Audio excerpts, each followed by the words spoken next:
Welcome to Lucy's Insane Doctor Who Theories. Ahoy hoy, poppets.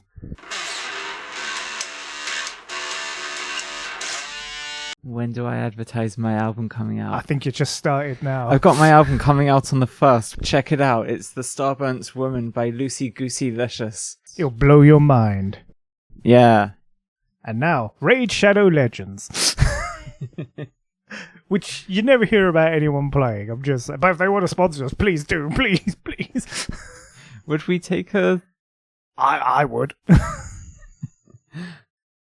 Do we not have integrity? No. If Nestle offered to advertise with us, we'd take it. This is how the podcast is going to split, isn't it? There will be a schism, will there? I'm keeping the equipment. Well, I'm keeping the nothing. Fuck, right. What do we do at the start? You explain one of your theories, and I will try to rebuff it or support it. All right. Well, I think last time at the start, we because we're doing a watch through, you come up with your own theories. Did I? Oh, I did come up with a theory. Didn't you just? Was this the deep breath one? It was. Yes, as I recall, deep breath. There's the scene where the Doctor appears in the restaurant looking filled with shame and melancholy, wearing the homeless man's larger coat. And my theory was the Doctor performed oral sex for that jacket, and the homeless man said, "Deep breath." And that is why the Doctor looks distinctly filled with like a man filled with regrets. Because the alternative that the episode tries to imply is that just the Doctor threatened the guy enough for the guy to give it to him. Or did he swap his gold watch? Maybe he had to give that as well as... Did he have a gold watch? I believe he may have done. I don't remember Matt Smith having a Rolex. Not like a pocket watch. Ah.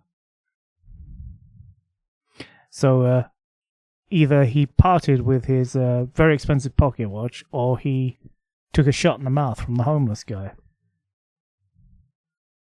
I wonder if that was the start of some sort of sexual awakening for Capaldi. Capaldi the actor or the Doctor? The Doctor. You know how he says at the end of that episode, Clara, I'm not your boyfriend, and she's never said you were, and he's never said it, it was you who made that mistake. Maybe he's realized he's more gay than he thought he was. But hasn't the show previously intimated that the Doctor might be gay or have indifferent to such things? Or to such classifications? I mean, obviously there's a very strong tradition of asexuality. No one's gonna contest that. Well, there is the famous line of, "You're an attractive woman," probably. Where's the homosexual stuff? Some would say, I wouldn't say overt homosexual. When he and Captain Jack share a kiss at the end of, I forget which story it is. And the Doctor did not It wasn't a romantic kiss, I grant you, but it was. Jack gave that to the Doctor. The Doctor was not me too. No, it wasn't feeling his butt and being. Where's my kiss? But yeah, I mean, I'm surprised you're not bringing up Troughton and Jamie. True. Well, I was working around to that.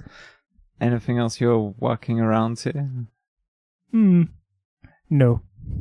Well, some might say Adric and the Doctor had some kind of, I would say, arrangement kind of vibe, but... Seems kind of inappropriate given Adric's age. Yes. What is your thinking around the Doctor being gay? Oh, not gay, just more, I would say... pansexual would probably be in the parlance of our times. Tell me more. Well, I'd say the Doctor being an alien wouldn't follow human categories and that sort of thing, or wouldn't be bound by such, I would say, human things. the analogy I've used before is Anne Rice vampires. When you become a vampire, human concepts such as gender and sexuality no longer mean anything to you. This is in the books. I've never seen the TV show. Fair. Hard to disagree with that. Do you think this manifests itself as pansexuality or asexuality? Who knows? Too early to tell, perhaps. Because the Doctor is shown of having hinted at romantic feelings towards Rose. So, like, they could be asexual but not aromantic then, perhaps? Who knows? I imagine it's on the writer's convenience. Maybe the Doctor's sort of asexual but also enjoys kink stuff. You never know. I would explain why, like, River's always like handcuffs. No doubt you have a theory to explain this, or will have in the future. Explain what? This whole supposition we've gone down. This whole very lengthy tangent. I mean... I don't care enough. Fair enough. Nor I, to be honest. I was just making a witticism when we saw the episode. So, deep breath. The Doctor takes a deep breath and sucks the homeless guy off in order to pay for the jacket. And takes a deep load. That's my insane Doctor Who theory. If you disagree... Well, you disagree. Alright, so out of 100, what's its likelihood? In my opinion, I would say 85%. It's just the look of, he looks like a man who's made mistakes and knows he has. Yeah, I don't disbelieve it. I feel like it's equally possible the Doctor just scared the guy, because he was like, I think he was just saying, like, give me your coat. But I can't remember exactly when the episode cut off. I'm going to give it 50% because I think that's roughly where it stands for me. Okay. Alright, so we've just had a look at the scene. That guy looks terrified of the Doctor. There's no hint of, like... Or terrified of his feelings for the Doctor. He's never felt this way about an angry Scottish man before. He says he doesn't like his face. It doesn't mean he doesn't like his lips. I'm not getting any sense of sexual tension. I guess there's like some people could be into being scared by a guy who's like, give me your coat. It does have anonymous hookup vibes about it, though. I'm not getting those vibes in the scene. How would it go from that to suddenly... Well, his last words is, what devilry is this? Maybe that's just his emergent sexuality. I am grasping at straws here. I didn't think it stood to close examination by... I'm putting it to 10% probability just based on the vibes of the scene. What about you? I'm sticking at 85% out of sheer stubbornness. Fuck off. Nonsense. Now for more nonsense. So, what we're going to try and do today is get through my theories for Series 5 of Doctor Who. We've already done a bunch of the 11th hour theories. Time to do a bit more. Okay, you know in Victory of the Daleks? I'm familiar with it. You know how there's the guy who's the bum who has to be reminded of Dorabella? Yes. But the guy's created by Daleks, so like, who the hell is Dorabella? It is a fake memory of the original scientist they based it on, I imagine. There was an original scientist? I assume so. They copied someone and turned it into him. I mean, I guess that makes sense. My notes, like, I've not completed this theory. I've just got questions like, is he a sick Dalek parody of a human being? I believe, in all seriousness, much like their Dalek agents, you know, and they essentially hollow out a human with and take their personality. So, is this from Resurrection of the Daleks? I don't recall whichever one it was. Dalek agents. Oh, you mean like when they grow the eye stalks out there? Yes. Ah, okay. I assume they just take an actual person and copy them like a Terminator, perhaps.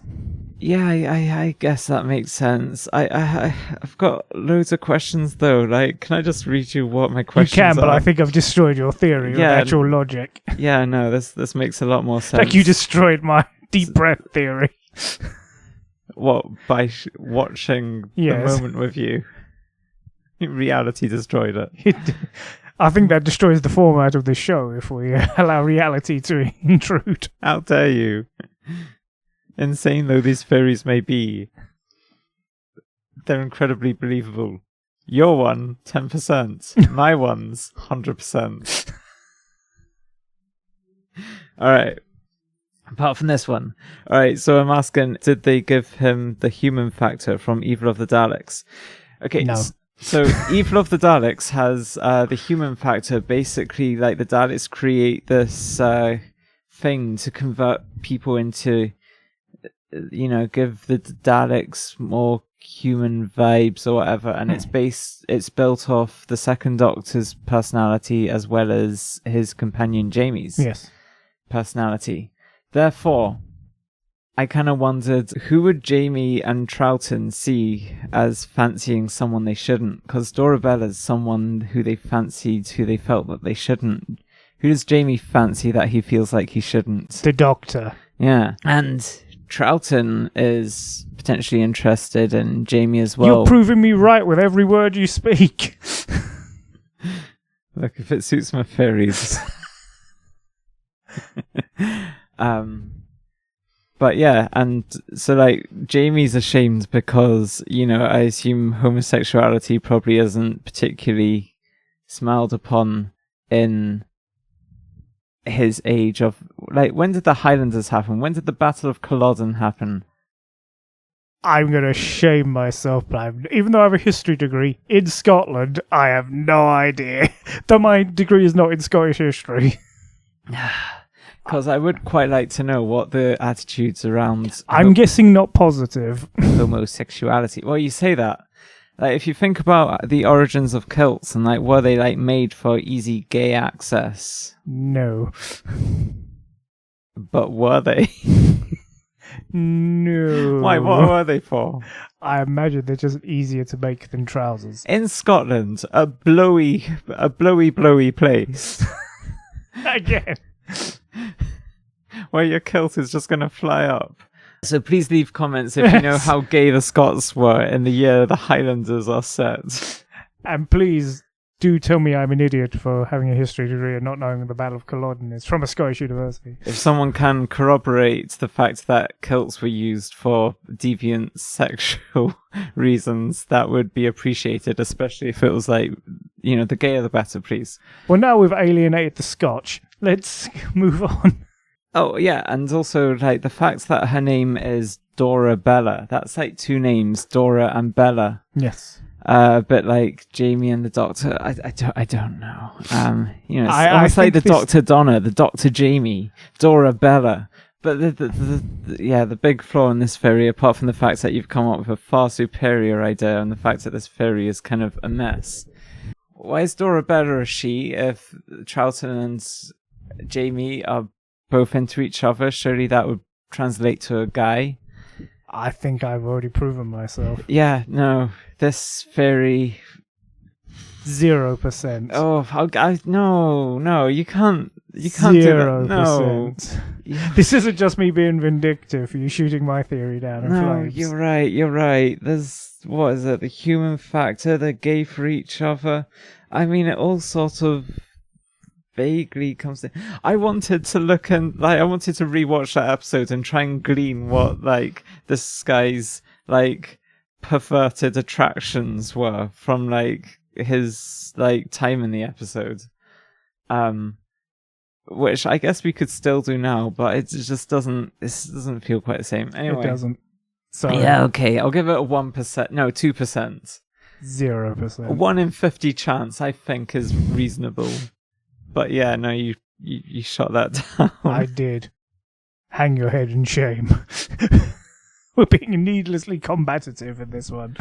No, it's valid. That theory doesn't deserve to exist. All right. Now let's move on to the Militarised Anglican Church. Okay, is this the space priests? The space priests. Yes. So What is their official name? I don't recall. I think they're Anglicans. Ah. Like, I don't... Maybe... Anglicans, the well-known of the most militant Protestant. Anglicans. Well, if we just think of them as Christians, then I think the long history of Christian violence is... True, but I would say if they're the Church of England, which is, in my experience, the wettest version of Christianity. Okay, nowadays, sure, but, like, the Church True. of England is the monarch of, the king or queen. Are they not the head of the Church of England? They are, yes. And has Britain not committed loads of atrocities in their empire True. dealings in the name of the king and queen?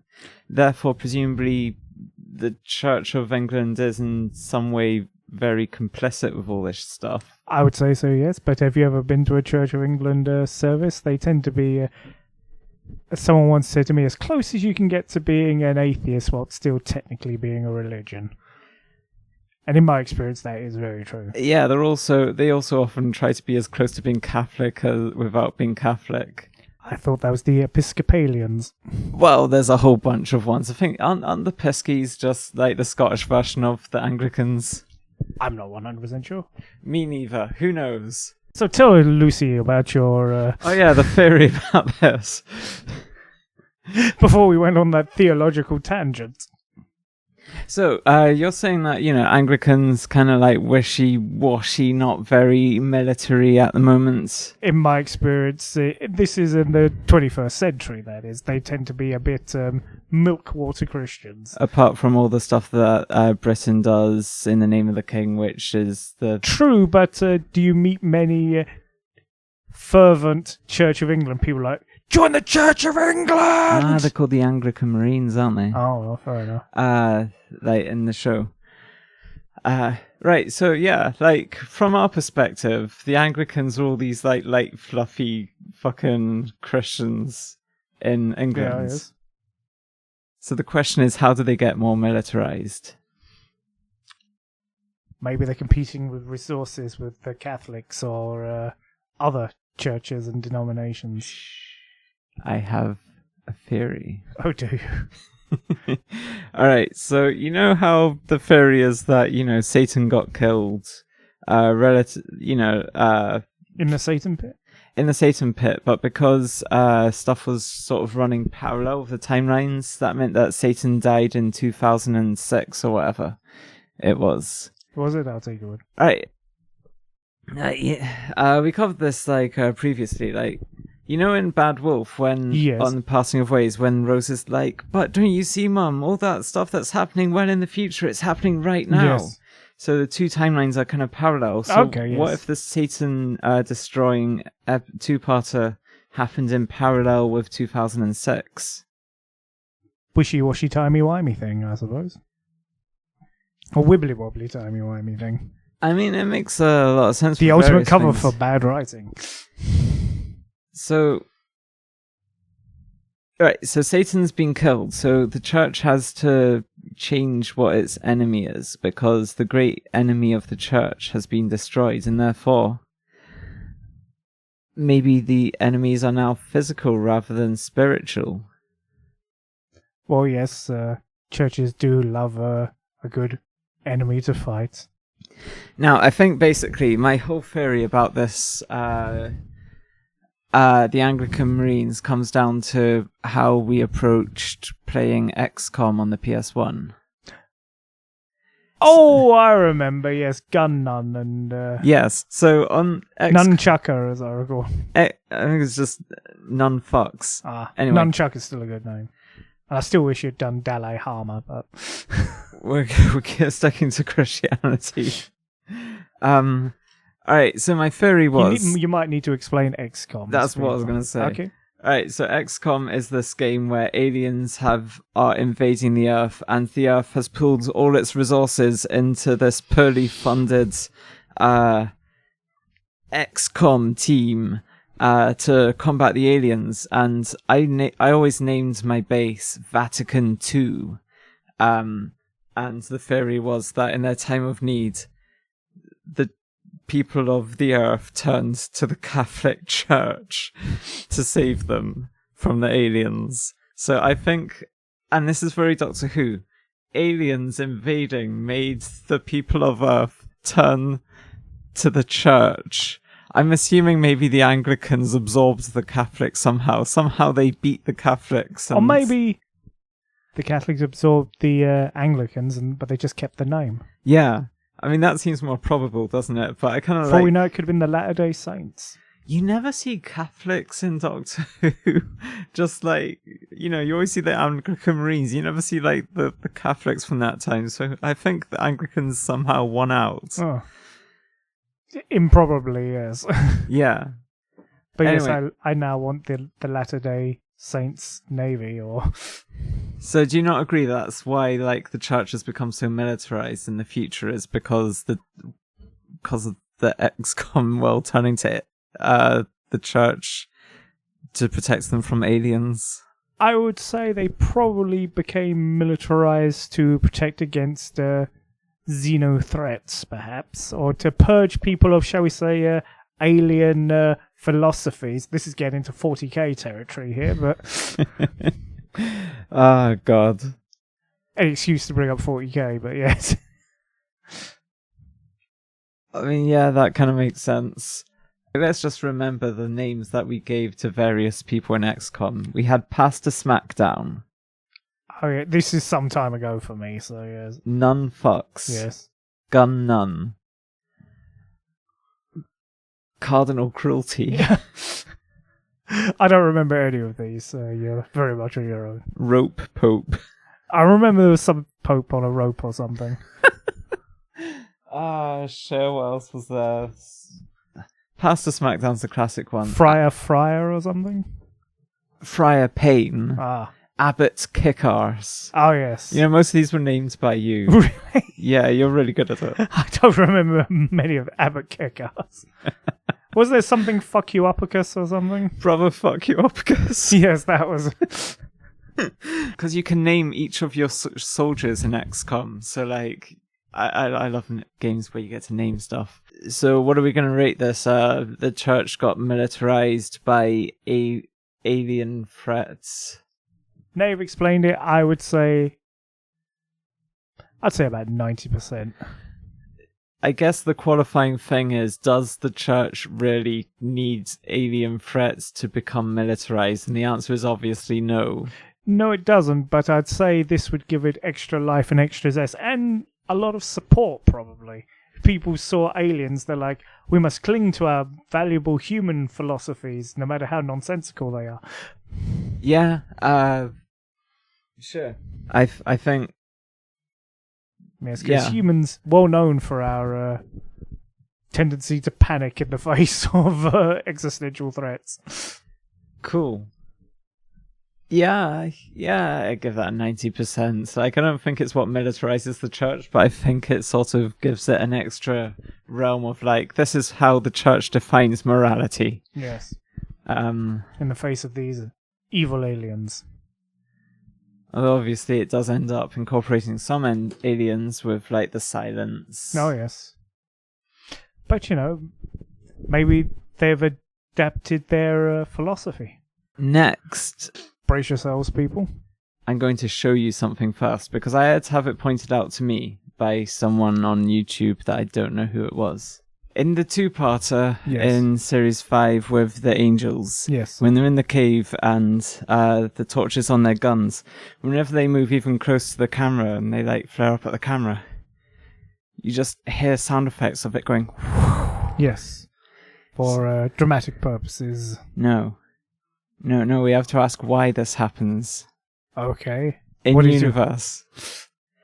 So the people in the cave scenario, the soldier priests, are literally hearing the swoosh sound. Yeah. Okay.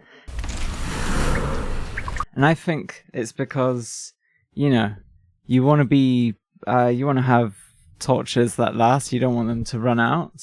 Especially in that scenario, yes. I think they've harnessed torture technology where there's little beings inside. There's little beings inside the torches whose screams we hear when they're going, and they power the photonic power of these torches. No, is the short answer. Because I imagine the Doctor on saying, "You have photonic torches? No, I'm not helping you. You just all deserve to die." Yeah, that is a good point. Well, I mean, how do you explain the sound effects? Maybe, since they know they're fighting angels and the lights might go out, they need it for echolocation purposes. They echolocate the camera? Or, well, that's not its precise. Yeah, no, point. I love this. This is amazing. Just in case the lights go out, though, you'd think, they'd bring a whole bunch of mirrors with them, just so. All right. The uniforms would be mirrors, just saying. The uniforms would be mirrors? Yeah, if they know they're going up against angels, because they know. Yeah, there's probably some, religious reason why they can't be doing that. I feel like maybe, a mirror is, they've outlawed a symbol mirrors. of vanity. Yeah, symbol of vanity. Because they are still the church. Yeah. Their uniforms are designed to make them look ugly.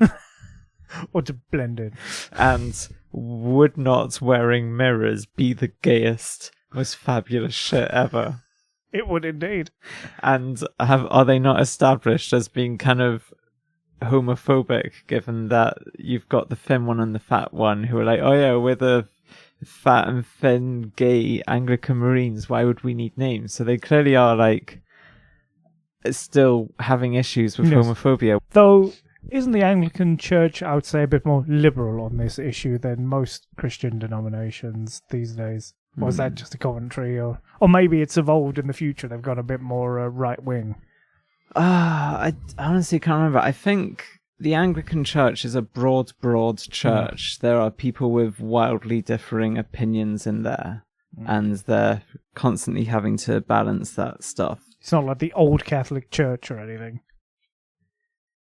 For some reason, the Doctor Who universe just establishes that queer people don't really join up with the Anglican Marines. So we have to just assume that they've not progressed in any way, or they've become better but then regressed when they realize the truth about the gays. God's like, wait, no, don't be chill with the gays. Can you not read the Bible? It clearly says in all these kind of ambiguous places.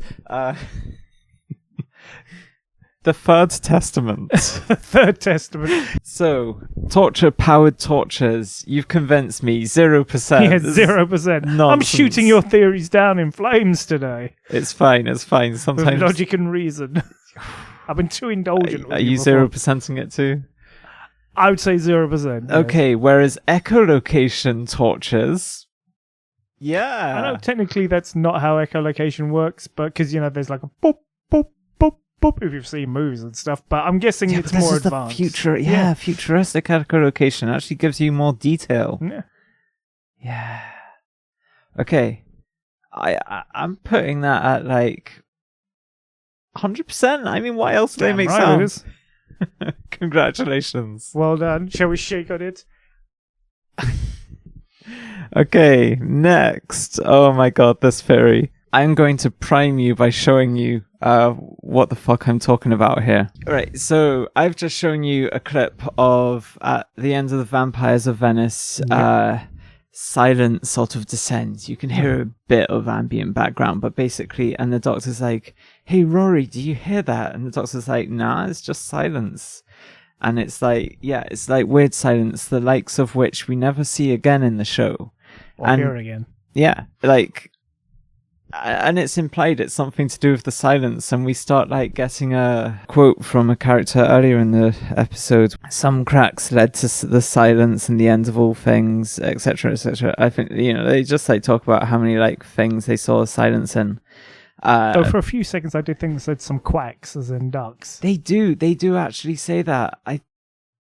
Have I stolen your theory? What? No, I do just love the turning of R's into W's because I think it's a more accessible letter. The fact that it wooifies language is just a nice benefit. I really like it.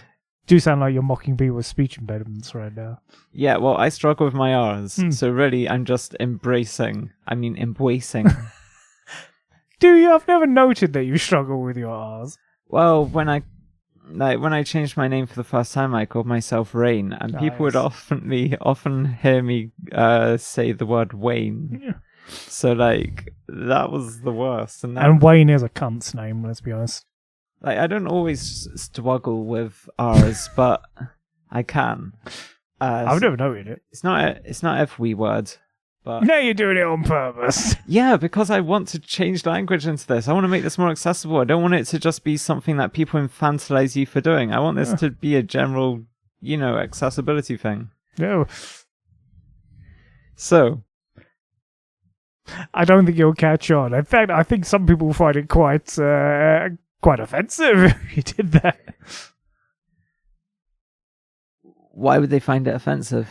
As someone who has had a speech impediment in my life, I would find people who did a sympathy stutter quite... It's accessibility for me. I struggle with my R's, and I got made fun of that in school in a way that I've since then had a complex about pronouncing my R's. So there are times when I really struggle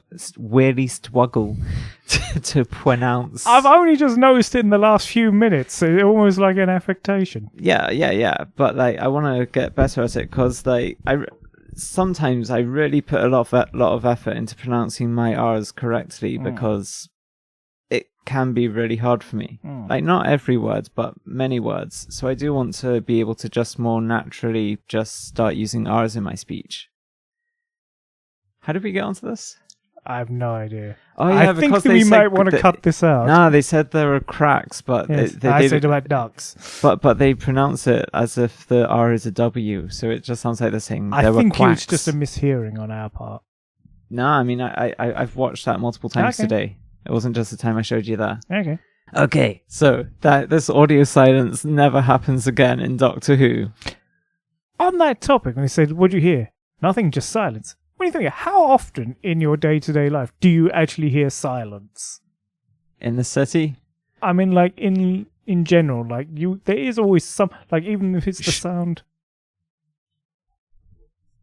Oh my god! See, there's no silence. There was traffic outside. Okay, but in the actual episode, there was, you could still hear a bit of the background noise. You could still hear a bit of water. So, do you mean actual silence? Yes. I think you generally have to put on, noise-cancelling headphones, and then you get, then you hear your tinnitus. Yes, there is that famous noise-cancelling room. It's the most silent room in the world, and it's meant to drive people a little bit batty because, the only thing they hear is the beating of their own heart. Yeah, and there's rooms you get which are presents the exact same shade of white or whatever. It's all around. There's no shadows or anything, and it messes you up in a similar way, I think. It does. Anyway, to get back to the theory. Yes, off this lengthy digression. So there is an audio silence that they never ever explain why there is an audio silence related to the silence, do they? Not as I recall, no. However, it is explained in the episode. Sure, it's my theory is that basically this is Professor Yana being called Professor Yana, and that is the acronym of Bo's final word saying "You are not alone." Yes. It's a coinky-dink. It's a thing to just loop into you remember the silence, have a think about that. But this is a red herring. Herring? I guess so. See, I struggle with my R's. So, this is a red herring. Earlier in the episode, when, the baddies just flooding the whole... The vampires, as I recall. They're more fish than vampires. Yes, they're not. I would say they're a different species of the vampires we see in State of Decay. I need to rewatch that. Anyway, so they're trying to flood Venice, and it is mentioned that a tidal wave is coming. My theory is that the silence that happens just before the Doctor and Rory go into the TARDIS is the tidal wave approaching. Everyone shuts the fuck up, sort of looks depressingly down in like just abject depression because they're about to be taken out by liquid death. You hear the goat that, right, you know I showed you the goat at the start of the episode with the amazing goatee? Yes. So you hear that goat just before the silence happens, and I think that's the goat sort of being like, oh shit, it's a tidal wave. Which would wipe out Venice, yes. Yeah. Being a lagoon. So everyone's just about to die from this. The Doctor and Rory think that the silence that's made from just everyone sort of shutting up because they're about to die, and the fact that, you know, it's like the calm before the wave, like, you know, just my theory is that, yeah, like there's a silence just before like the wave the eye hits. of the storm. Kind of, yeah. The eerie silence. I assume tidal waves do a similar thing, so I think they have already established that. Probably not. I imagine there's a lot of noise. Have you been hit by a tidal wave before? No, I think I might have mentioned it before. I notoriously don't like the water. Because of the tidal wave in or your just past. just a fear of drowning in general. Yeah. Right, so yeah, my theory is that the tidal wave sort of, there's like, you know, that's the cause of the silence just before it fucking smashes into everything. And right, let's see. Yeah, like the waves are audible, but they are much quieter than they were moments ago. So it is literally the water does actually change how loud it is. So I think, yeah, the tidal wave, they absolutely set up that there is a tidal wave coming, and they do not deal with it. And the Doctor and Rory leave just before it happens. I think they're looking the other way and don't realize that there's like a tidal wave just like coming in. And wipes Venice, one of the most important cities in Italian history, from them up. Do we ever return to Venice after that episode? No, and it's never mentioned again. Venice is canonically wiped off the map in Doctor Who. They don't say, oopsie, should have done that. Alright, now I think the silence was also symbolic. So that we get the audio flashback narration thing once the Doctor goes in the TARDIS, where they're like, you know, through some cracks there was silence, and the end of all things. Now I think that implies that the Doctor leaves silence in his wake, and given that he's just led to the death of an entire species with his intervention. Once again led to the death of an entire species. Now, symbolically, that is the silence and the end of all things. So yeah, I think, you know, the Doctor bringing death to species is symbolically what silence and the death of all things means. Yes. And the tidal wave is kind of a symbol of, like, symbolizes that as well. Okay. So you're saying the Doctor is the tidal wave that's going to scour the entire universe clean? Yes. Okay, so the tidal wave theory. Yeah. What percentage would you give that believability? Well, we do never return to Venice, as I recall, and it is never mentioned again, so I'll give it 33%. They'd say there's a tidal wave coming in the episode. You would hope they would have thought, oh, we dissipated, doesn't matter. Via science magic. So please do tell me, if you're giving it 33%, what do you give the 2/3% chance that, like, how do you explain the silence as they're going into the TARDIS? I imagine it's meant to be ominous foreshadowing for the whole season arc. You can't explain it. You just won't accept the truth. You won't accept the truth. I have a feeling we might get complaints. About what? About your toothing stuff. Nah, fuck that. It's done for accessibility reasons, for me. But I don't think people might have noted that you haven't been doing it in prior videos. I'm trying to learn to do it. Oh. The alternative to adding W's in place of R's is for me to just be really struggling really hard to do my R's for some words that I could just let it all go and not worry about it. It's like with stemming, you know, I used to just stop myself from stemming, and, you know, that requires a lot of effort, but I was able to do it. But it's a lot healthier for me if I just stop trying to stop that and just go more with the flow of it. All right. So this next theory is a theory that you've seen a video on. It's the very for my YouTube channel. It is the very first theory I ever did. Remind me of it. All right. So the fish people. Oh yes. You know how you've got the mum and the son? Vaguely, yes. I think the son is a trans man. On your way. Explain this one to me again. Okay, so, first of all, the mum is the mum is able to walk about the land, whereas all of the 10,000 sons are trapped underwater. Yes. Apart from one son, who is able to walk along the land. Okay. I've been a very long time since I've seen this episode. Implies that biologically... God, this sounds so toughy. It implies that biologically he is female. God damn it, I hate this. So, 10,000 cis sons don't recognize their mum with her perception filter on, but the trans son can. So I think that also just implies a different level of sort of like how their brains work. You know, like the men are not very bright, and the women are a lot more, you know, capable.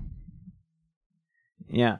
And yeah, they're both the only ones who do land walking. And the son, like, they both wield a perception filter in order to seem human. And walk about Venice.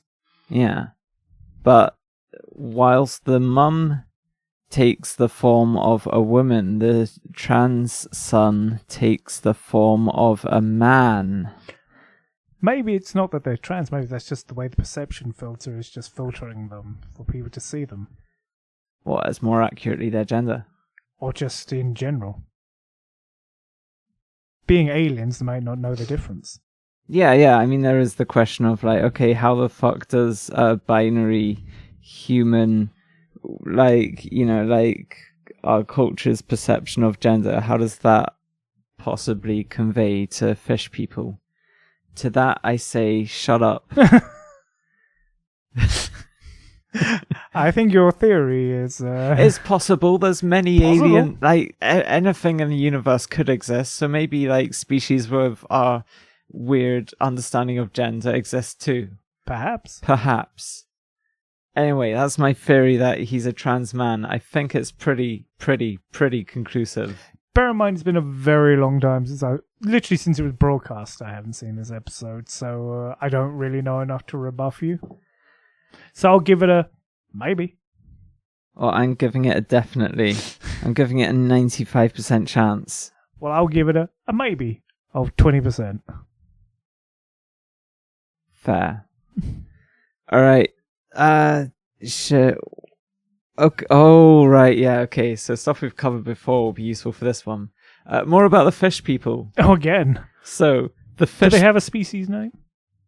I don't know. Uh-oh. Okay. So I think the fish woman says at some point, "In memory of the children lost to the silence." Now, as we know, the Silence are Anglican Marines, and they are the people you confess to. They are priests. Yes. So why did the fish people lose children to the Silence? Because they're in Venice, are they Catholics and the Anglicans? Wait, people in Venice were Catholics? Or it's Italy? Oh, my... It's a very good chance that they're Catholic. I forget Venice isn't Italy. What did you think? What did you think it was? California? I think in my brain it's around Denmark. And this is probably why you shouldn't trust Lucy's theories or travel directions. All right, so the theory that Venice is actually in Denmark. It's not. I'm giving that a 0%. Okay. So they say, in memory of the children lost to the silence. You say the silence wiped out their children because the Italians are Catholics. So are they say, is this the children lost to the silence? Is that the Italian children? Because that seems odd. Like, because the fish people aren't Catholics, I assume. Maybe they adopted Catholicism as a better cover. Or maybe it's a... this is getting deep into Venetian history. It is the fact that Venice opens its doors to the Jewish people of Europe when they were being persecuted. And the Anglican Marines hate the Jews? By implication? Yeah, I would say so. This is getting some problematic territory. So the fishwoman is saying, in memory of the children lost to the silence, and you think they're talking about their own children as well as the Italians' children. Perhaps. Because the silence were like, these are Catholics who harbour Jews. Yes. This is a theory I've just come up with on the top of my head. Fucking hell.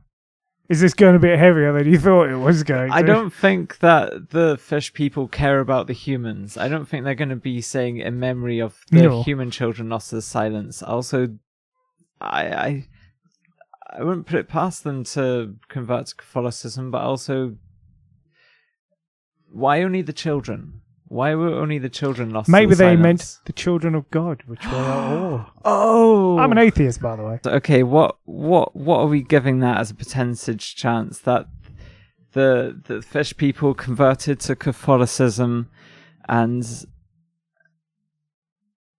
the children, it wasn't just their children, the Catholic Church basically destroyed most of their species for converting to space Catholicism. Well, they're in Italy, so presumably just like ye olde. Like actual Catholicism. Catholicism. Sure, I'll give that a 50% chance. I wouldn't put it past them. Maybe even 60. Why not? I'll give a 50% chance. I wouldn't say they got converted as in via a thing of faith, but I'm willing to bet they adopted the trappings of Catholicism in order to better blend in. Give me a percentage chance. 75%. Ooh, you think it's more believable than... Yes, I'm willing to bet they talk the talk, but did they walk the walk? Or are they backsliding? All right. So, my theory... Oh, your actual theory, right? Well, I think your theory was pretty interesting. My theory is that when they say in memory of the children lost to the silence, when asked why they're there, the Fish Queen says, we ran from the silence. So, why the hell were the silence chasing them and killing their children? My theory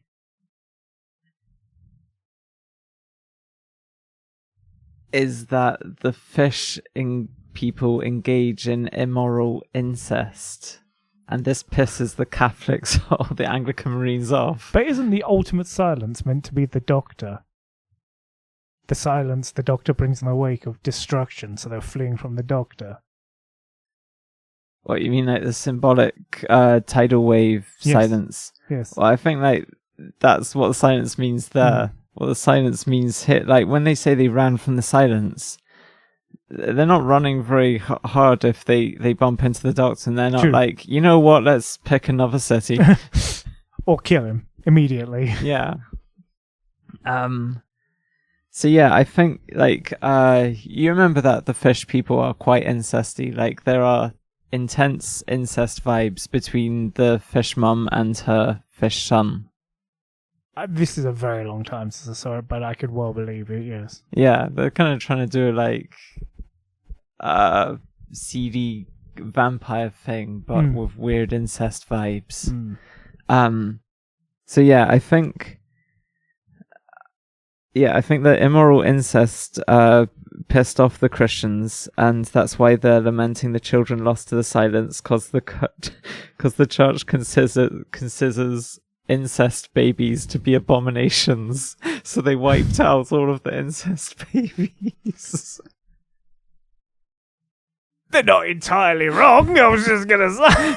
And that's why they ran from the silence. And that's why it's in memory of the children lost to the silence, because the silence killed all of the abominations that are the incest babies. Score 1 for them, I'm guessing. Oh yeah, and it's not just that they're incest babies, but babies born from a trans man fucking his mum. I'm guessing the church would have some very strong views on that. Yeah, like, considering this is the Anglican... I have strong views on someone fucking their mother, in all fairness. Considering this is the Anglican Marines, who still, you've got the thin one and the fat one, who are the gay Anglican Marines, and that seems to be novels. Therefore, that the Anglican Marines are still struggling with gayness. So... yes, they would have an issue with trans people still, for some reason.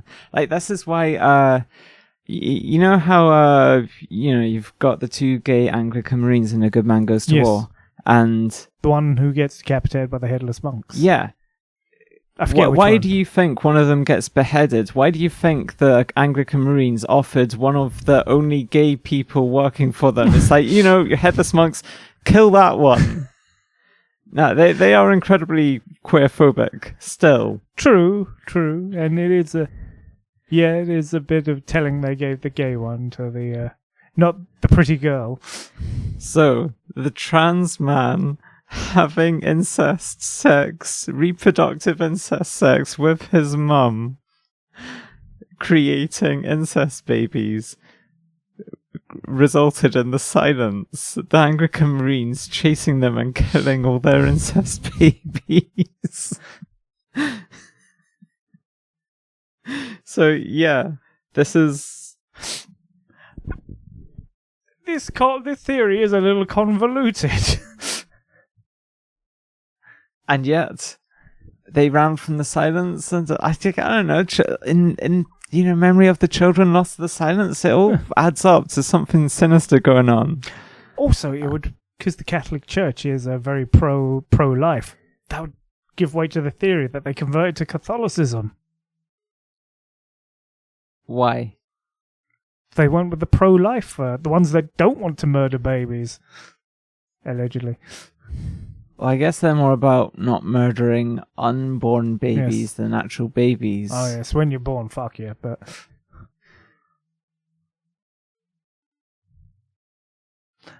I think this theory is full of holes. Such as? I just meant my one about them converting to Catholicism. I know, we've moved on from them converting to Catholicism. Now we're moved on to just the Anglican Marines killing off all the incest babies.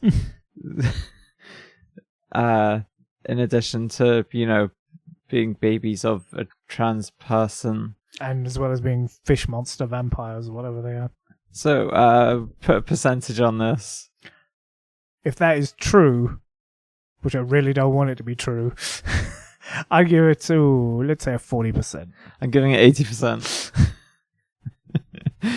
It's there in the text. Is it really? Yes. Are we going to have a schism over this? We've been very theological in this episode, aren't we? You said that last time as well. I know. I think it was the first time, actually. We are often weirdly theological. Okay. We're going to get through these theories. We are. How many more to go? How many more to go, he asks. We've got one about the Dream Lord, we've got the Silurian camera zoom, and then why River's memory doesn't count. Okay. Alright, so next. This isn't actually a fully fleshed out theory, so I'm not really going to dwell on it. But, okay. You know how at the end of Amy's Choice, you've got the Dream Lord? Yes. And the Doctor, once they're out of the dream, the Doctor looks in the reflection of his console and he sees the Dream Lord looking at him. Mm-hmm. That Can't remember the name of the actor, but yeah. Toby something or other. That implies that they're still in a dream. I suppose you could infer that, yes. And therefore, how much of the whole series was a dream? How much of his entire tenure is a dream? Has he ever got out the dream? Maybe the entire thing has entirely been a dream. A nightmare that he had just before going to the academy, before the hand comes out from under the bed to grip his ankle to reassure him. So, yeah, there are things you haven't seen that I reference in this theory, which is why we can't so I might not be able to... we can't properly talk about it at the moment. But, stuff like that is, you have to ask these questions, and we don't have definitive answers. We just have things that point to, that looks like they're still in a dream. When Matt Smith, regenerates and Amy Pond just appears and is like... Yes. Yeah. This is the first face... That's the first face this face saw or something. Yeah, and she literally just walks down. That's very dreamlike. She's not actually there. What the fuck? What's going on there? Dream. True. Okay, anyway. We'll deal with this theory another day. What theory we need to deal with is the Silurian camera zoom. Okay. No. Okay, so I've just shown you the Silurian camera zoom. Yes. Now, in the Silurian two-parter, only, some military Silurians plus, there's, a leader Silurian, and then there's the scientist Silurian. Mm-hmm. Very select Silurians are awake at the moment. Why is there a camera zoom when, Alea's sister says no?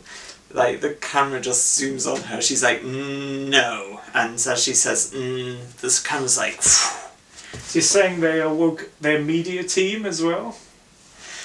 Well, that's the question. Either they have an AI, or, as I like to think, they do have, a Silurian cameraman. Well, then, let's get the scientists, the military... And the media team, because, we want likes on TikTok or something. Because all is meaningless without art to give meaning to life. I think, the arts would be revived as well, Probably not first, though. Well, why not? So, do you think it's an AI, or do you think it's a Silurian camera person? I think it's almost certainly... Silurian AI. Okay, now do you think the fact that she elongates the N in the no, do you think that's a signal for the camera to zoom in, or is that's kind of her remotely controlling the camera? Because she's like, no. Perhaps. Yeah. So, what percentage chance do you give of it being the Silurian camera person? I would say 10%. Yeah, I'd give it 5%, but I want to give it 100%. Oh, I wish they did bring out some Silurian, influencer or something. The equivalent of an influencer. Was influencer even a term when this episode aired? I don't think it was. I don't think it was, but how times change. The Silurian is so much more advanced than us. So, so you think it's an AI? Yes. What percentage chance would you give it that it's an AI? 90%. Yeah, I think really, let's be honest, it's 95%. I think it was absolutely listening out for the elongated N in the no to do the zoom. I think that was a way of controlling it. Do you not think? I would say maybe it just read facial expressions on her face. Okay, percentage chance that it was responding to the signal of the elongated N. I'd say that's 80% chance. I'd say either or. Could be facial. Could be both. Yeah, I think they're both 80%, aren't they? Sure. Alright, well that's that theory done. It is. Anyway, on to the final theory of today before we catch up on a few theories that have been added to. Okay. Trans Tennant, Susan being the main big bad of Doctor Who. Okay, so question is, how You know how at the end of Series 5, the Doctor has been erased from the universe? Has he? Yeah. So, like, in order to restart the universe by flying the healing cube into the TARDIS explosion, which sends out the healingness to all of the universe and just restarts it. It's the Big Bang too. Yeah. And the Doctor ends up on the other side of the explosion, so, like, he's basically erased from the universe. And Amy's able to remember him, and that brings him back. Okay. And we're previously told that, you know, like, when Rory's, like, killed by the crack and, like, erased from all existence, Doctor's like, hey, Amy, if you remember Rory, you know, he can be brought back. But then, like, Amy loses concentration and forgets he ever existed. But there's a sadness in her eyes.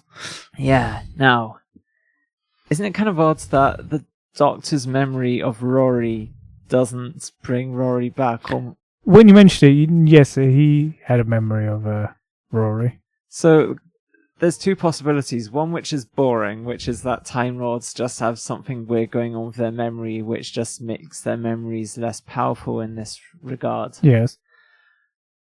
Or that just the Doctor didn't really know Rory very well at all. Well, I was going to say, maybe because Amy had much stronger feelings for Rory than the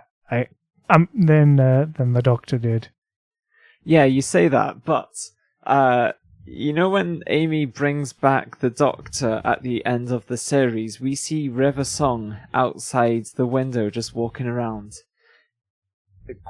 I've so many questions about that, but, like, why doesn't River remember the Doctor? If her feelings are what dictate, why is she even there? How does she exist without the Doctor? But, like, you know, being some sort of Time Lord, potentially her memory is compromised, so she can't remember the Doctor in a useful way, or just that River never cared about the Doctor and just doesn't know much about him. They do show that she does have affection and love for the Doctor. Yeah, but so I think it's not a question of how much someone feels about a person, it's how well they remember the person. And River doesn't really know the Doctor. The Doctor doesn't really know Rory. Maybe it was her from much earlier in her time stream and hadn't met the Doctor yet. But she regenerated into River after during Let's Kill Hitler. It's true. It's not like she started life out as Mel's, yes, or even like the kid. The little girl, yeah. Yeah, like. So yeah, either Time Lord memory is kind of rubbish, just for, like, the magical power of bringing people back, which honestly does make the most sense, because if you think about the memory TARDIS in the most recent season with Sutek and Ruby. Oh yes. Oh god, yes. It's Ruby's memories that remember the TARDIS. It's not the Doctor's memories. So Time Lord memories, I think, are kind of messed up, and really, honestly, that's like 100% what it has to be. That's believability, sure, but I really want it to be that just River doesn't really know the Doctor doesn't really care to know about Rory, and yeah, that's my theory here about Rory, the great unsung hero of Doctor Who. We do love Rory. So yeah, what do you think of all this? Maybe. Who knows? So, Time Lord memories are weak in this science fantasy memory bring back stuff thing. Percentage chance that that's the case? I'll give it an even 50-50. I give it 100%, which annoys me, because what would you give the percentage chance that people just don't really know? Like, but does anyone know anyone, really? Like, River doesn't really know the Doctor doesn't really care to know Rory. Just, it's all incredibly surface level, apart from Amy and Rory, and Amy and the Doctor. Like, Amy's the only person who seems to care about anyone. What would you give that as a percentage I chance? think that's a bit more likely, yes. Honestly, I don't. Because of the whole memory TARDIS thing as well and stuff, I think it's more of like a 10%. But but I want it to be true because it says so much more about the characters than just Time Lords lack this ability. Okay, now we have done our Series 5 theories, got through them. At long last. So, do you want to be updated on Tennant's Doctor being a trans girl, or do you want to be updated on the Susan Megatheory? Let's go with the Susan Megatheory, if it's either or. Okay, so our first ever episode of this podcast covered the Susan Megatheory, or at least covered her motives for becoming the main antagonist of Doctor Who, where the Doctor's granddaughter Susan exacts her revenge on the Doctor through the course of the entire show and is responsible for so much. That episode that took 2 hours to talk about established just her motives. Yes. It did not establish what she did. So the question is, what is she doing? I mean, it said that, she arranges the most of the companions, Yes. and, there's like companions like Katerina who just die almost immediately because Katerina wasn't intended as a companion and therefore did not have Susan's protection. The plot armor of Susan. Susan gives most companions plot armor. Except for when she doesn't. Such as when? Such as when they just decide to leave, or the Doctor doesn't really like them, like Turlo. But, I think companions deciding to leave the Doctor is part of, the revenge and punishment of... True. Because the Doctor chose to leave Susan. And Susan's like, oh yeah, let's see how you like having people you care about leave you. But some of them, you get the feeling he's not all that cut up about. Like, again, Turlo. He's not that cut up about Turlo. Not that cut up about Nyssa and Tegan, and didn't give 2 hints of a fuck about Adric. I've gone into Adric many occasions. Yeah, I guess that'll be interesting to work out what those companions' purposes were. Maybe just Susan failed to get the Doctor to be attached to them. In fact, now I come to think about it, didn't he say something along the lines of, I once spent 2 years trying to get rid of an annoying Australian or something? When? Yeah, I can't remember which episode it was, but didn't say something about trying to get an Australian to Heathrow Airport or something. Yeah, I guess. I don't think they called them annoying. Yeah, I think I might have placed that. And that might have just been me putting my theory. Can you tell I'm not a fan of that era of the whole TARDIS crew. Too many companions at once. Sorry. Okay, so my theory at the moment for how one way Susan exacts her revenge, and admittedly this is bonkers. Okay. What if Susan inserts herself into most stories? Basically, she does a kind of prestige thing where, right, in Heaven Sent, how you can clone yourself. Yes. And, using teleportation technology, you can just clone yourself infinitely. So, I think Susan makes loads of clones of herself, kills herself so that she regenerates into an unrecognizable form. Okay. Then inserts herself into so many stories in Doctor Who so that she can needle the Doctor. People who just, die a bit too willingly. Perhaps that's Susan trying to give this... Wouldn't that clone regenerate? Oh, that's a good point. See, I'm just considering this theory at the moment. I haven't worked out the kinks to it. I think we just discovered a pretty massive one. Well, not really, because if you think about it, the Time Lords were able to restrict the amount of generations Time Lords have to, 13 regenerations? 13 lives, and then, yeah. So, if the Time Lords are able to do that, then Susan is definitely able to do that to her own clones. Okay. Because she is one of the central figures of Gallifreyan history, given that she named the TARDIS. True. Yeah. Which kind of gets forgotten about. Not by me. So yeah, the question is Susan inserting herself into lots of different stories and trying to needle at the Doctor, maybe being like, oh, all these people die in your name and all this kind of stuff? So you're saying Rory is because doesn't he say those exact words during the Venice episode? What does he say? These people, they die to impress you or something like that. Oh yeah, like you're dangerous because you make people want to impress you. Yeah. So you think Susan is Rory? I never said that. I was inferring you believe that. No, I honestly don't know who is Susan, but I think if I can start to discern archetypes of characters in stories that maybe Susan is believably becoming, it could work. What about Susan is secretly every humanoid-based villain in the whole of Doctor Who? Like Susan is Marvick Cheng.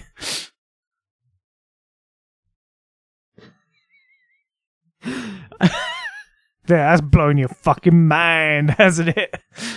I mean, maybe Susan is Davros. we have to be asking these questions. We have to be. Did Susan create the Daleks? Well, I think it's true now that Susan is Davros. So yeah, I don't have proof that this is what Susan is doing yet, but you have to wonder, like, where is she in Doctor Who? Because I do not believe that she is remaining just always hidden. Maybe she's secretly in one of the disused rooms of the TARDIS. Oh, I have a theory, by the way, because I was watching Human Nature and Family of Blood yesterday, and my theory is that humans that are like weirdly psychic, like little Tim from that story, or is it Gwen or something? I don't know. Like yes, the chambermaid gets turned into Dead. Yeah. Oh, yes, Gwen from Unquiet Dead. Yeah. Yeah. And later on, Torchwood. So like maybe Susan is like those things. So the interesting thing is, like, maybe in the Human Nature Family of Blood, it wasn't just the Doctor who turns themselves into a human. What if Susan did that too? And you know how that kid is kind of like, they're initially horrified by the Doctor, but ultimately they like talk about how wonderful the Doctor is. Maybe Susan has like a sort of amazement and wonder of the Doctor and like a love for the Doctor that she's pushing down due to her like desire for revenge. But the more she sort of immerses herself in the Doctor's life, she does have a wonder and appreciation of the Doctor that only when she turns into human form and is not herself, only then does that side of her get expressed. Okay. So you're saying, just throwing this as a side theory, without Susan's interference, what would the Doctor's life have been like? Would the Doctor have just been like chilling on beaches or something? I mean, you gotta ask these things, don't you?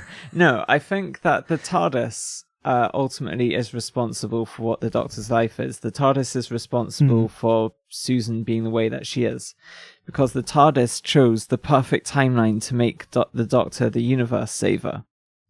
So the universe is put in peril so much, and the TARDIS, is very insistently making sure that the Doctor follows a character arc that makes sure that they do save the universe. Part of this involves Susan and turning Susan into the person who's obsessed with getting their revenge on the Doctor. So I think ultimately the TARDIS is to blame for choosing this timeline, and it just happens that Susan is a really useful vehicle for, making the Doctor how he is so that he can save the universe. Okay. So yeah, I think even without Susan, the TARDIS would find a way of making the Doctor's life kind of a relentless nightmare. So that's why during the Doctor's wife, the never mentions once, oh, by the way, you've got a death dog on top of me and the top of the TARDIS. I mean, the TARDIS would know that Sutek doesn't win. Mm. It's just another villain of the week, isn't it? Ultimately. Sadly, yes, it really is. Could have been built up a lot more. They built up the silence much better than they did that. So, you wanted to hear about my Susan machinations so far? This is where they've got to at the moment. Oh, yes. Yes, I mean, Susan the Black Guardian. There's so many things that when I'm watching Doctor Who, I'm like, wait, that's Susan, potentially. So I'm not speaking about all of those right now. All right. So, back into the fray. The final theory that we've covered before, but there's been developments on. Has there? More Yes. evidence discovered and put up to peer review, which I suppose you're doing now. Tennant's doctor is a trans girl. Very much on your own? You were convinced somewhat. But allow me to convince you more. Oh, please do. I think everyone needs to hear this. You know, so obviously you've got stuff like, you know, in the temple, they're like, no, men are allowed. And he's like, just us girls. And, you know, look at the hairs on the back of my manly hairy hands, which is how I talked when I was, you know, pre-transition stuff, before I even knew I was trans, etc. There's so many things. Now, one of my most compelling pieces of evidence has just appeared when I was watching Human Nature and the Family of Blood. Okie doke. The gift that keeps on giving. Right, so when little Tim is just like opening the stopwatch or pocket watch or whatever, and like it's shining at him and speaking to him, and you can hear the doctor's voice in his head. Yeah. Now, there are two voices. You hear Tennant's voice, and then in a bit more ethereal, whispery way, you hear a much more sort of classically woman voice. I don't know how to describe these things. It sounds like a cis woman voice, you know? I get it. Now, why are there two voices? One that's, you know, how the Doctor sounds, and one a much more feminized version of it. So there's Tennant's voice, and there's a woman's voice. Yeah. Trans girl Tennant, come on. You've got how he sounds and how he sounds in his head. Yeah? Perhaps. That's my theory. That's my response to most of your theories. Perhaps, or an outright no. This is incredibly... right, okay. I also watched recently Tennant's final story. Well, like... Oh, well, before they bring him back. Yes, the end and of... they will again. A cycle forever. The End of Time, Part 1 and Part 2. I have notes on this. First of all, at the start, he goes to the Ood's planet and he's wearing a hat and he's got a floral wreath around him. So I think the floral wreath is a hint to just like, you know, he's a trans girl. He likes flowers. I know we've previously tried to establish that he's quite a butch girl. But, you know, butchers are still allowed to like flowers. Even if it's a bit off-brand. Because you adopted entire personality. And we've established in the previous episodes that hats are a way of Time Lords doing gender explorations. Oh, yes. Because they represent different roles, and that's sort of how genders more translate in Gallifrey. So yeah, the Doctor's wearing a hat and a floral wreath.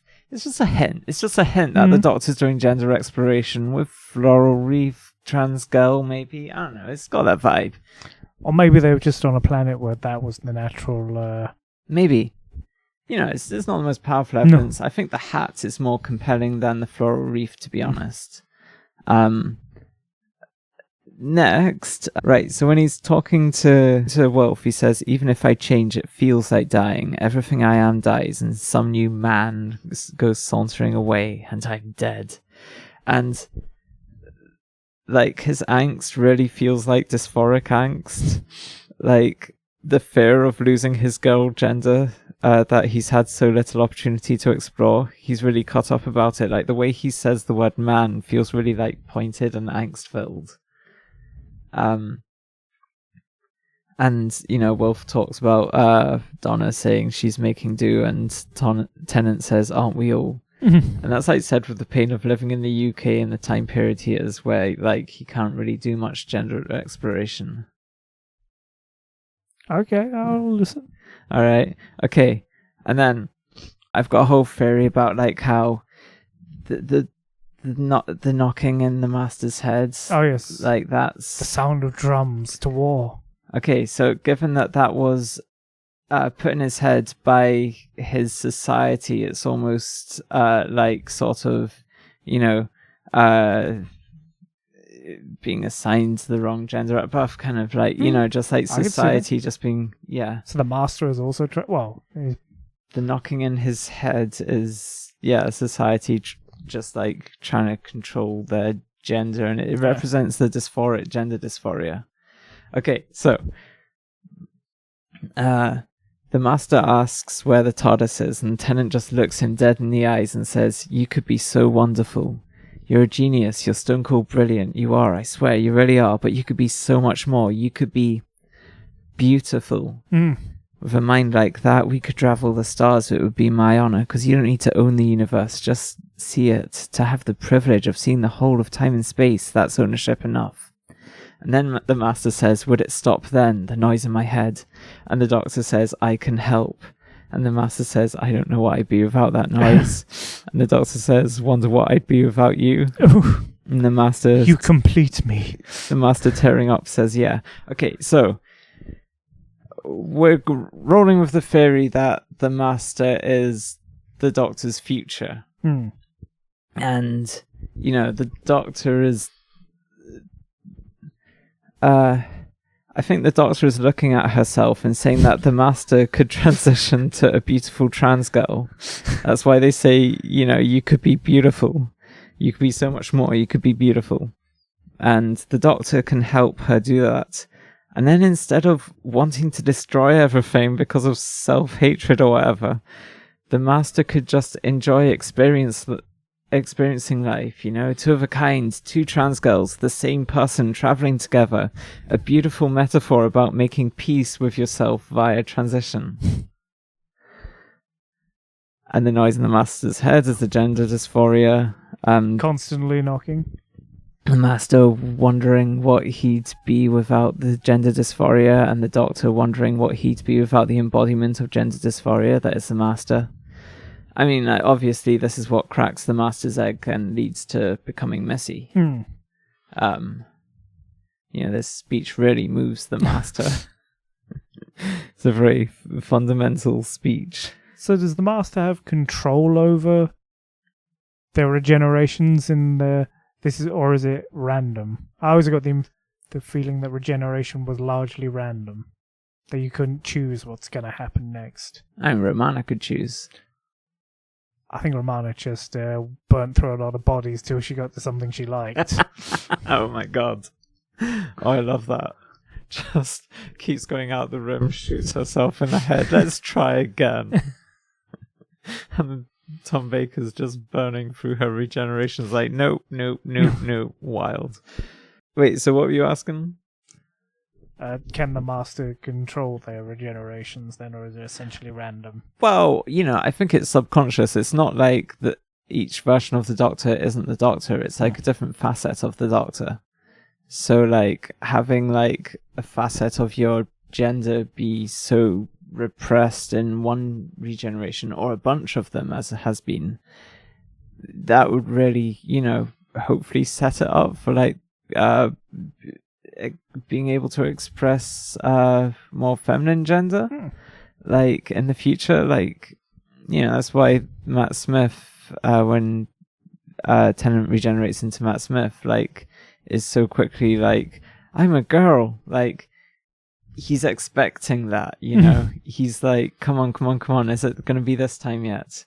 And Tennant is like, because he's so accepting of being a trans girl, the hope and expectation is, come on, I've done work on myself. Let me, end up on the other side of the gender binary for once. So yeah, the master's knocking is analogous to society assigning the wrong gender at birth, and it was implanted there without regard for the master, but instead the whims of society and the forces that govern it. And the master goes along with the society's plan, but they ultimately reject him for being diseased.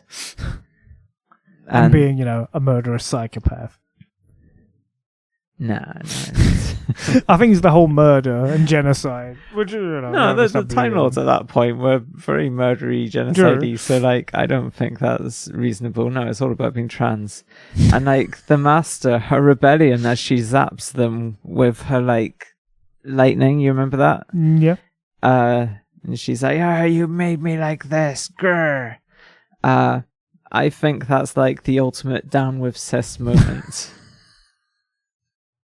The trans is getting their revenge on the cis. Wasn't this just theory going to be about the Doctor's sisters? Yeah, but the master is the master is the Doctor's future. Ah, is that established or is that just fan theory? That's one of my mega theories. Oh, all right. We haven't properly covered it yet. But yeah, this is why I think the master is a kind of representation of the Doctor's gender dysphoria at that point, because they are the same person, and to,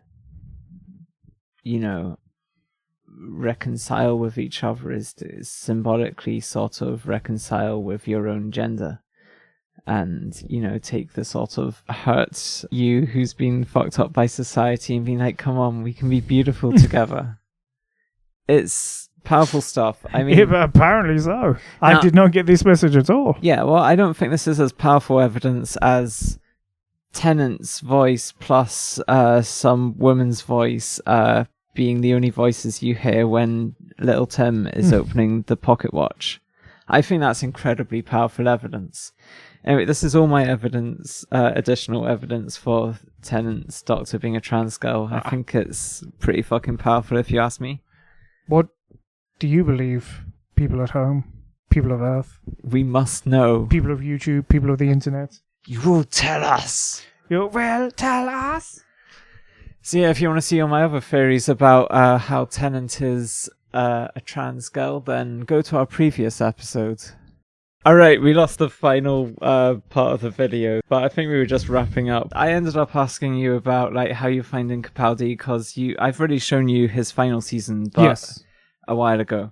Which I remember enjoying the final season. Mainly that's due to Bill, who I believe is a wonderful companion. Yeah, she's my favourite. She is. I'd say she is second to Ace in my companions level. Nice.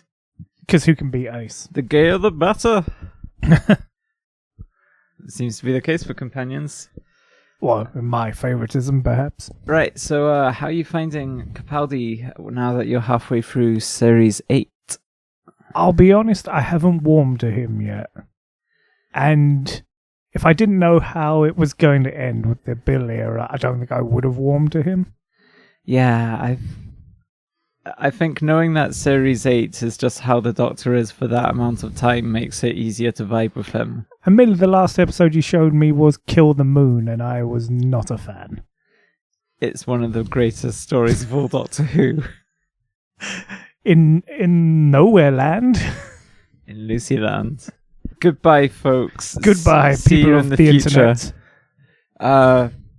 Piss off back to your little holes. I think we're showing our true colours here. What true colours? That we're secretly villainous. It's not that secret if you're telling people.